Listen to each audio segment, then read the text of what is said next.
परमात्मा ने इस जगत कल्याण के ही लिए साधु को इस धरा पर उतारा। संतन होता जगत में जर जातो संसार। ऊपर अंबर और नीचे धराई नहीं होती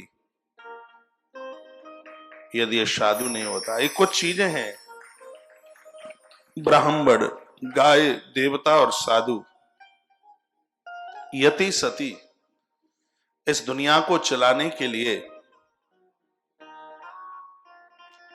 एक बहुत बड़ी पूंजी है, तेज है, संपदा है।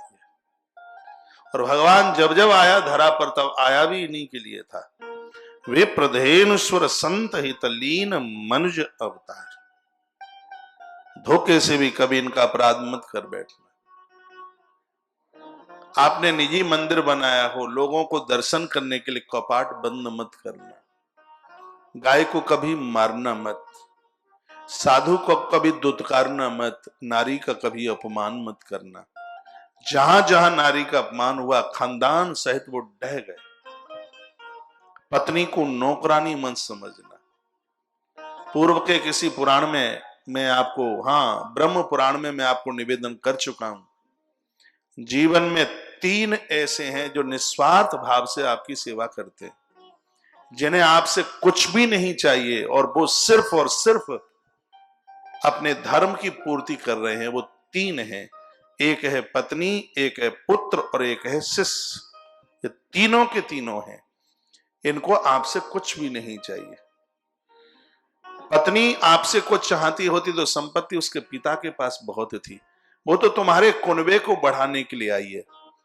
तुम्हारी संस्कृति बढ़े, संस्कृति सच्ची संतान आपकी ये बढ़े, ये उस परमार्थ कार्य के लिए आपके घर आई है जिसके ऋण से तुम्हारा खानदान कभी ऋणी नहीं हो पाएगा।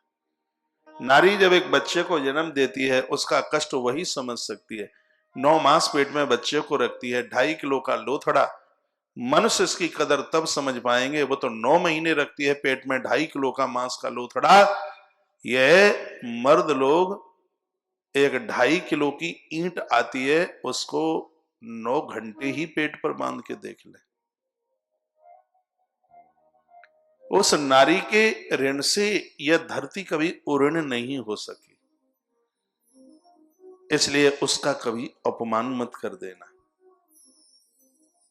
उसके लिए कभी कुछ बुरा ना कर देना, बड़ी दिक्कत हो जाएगी।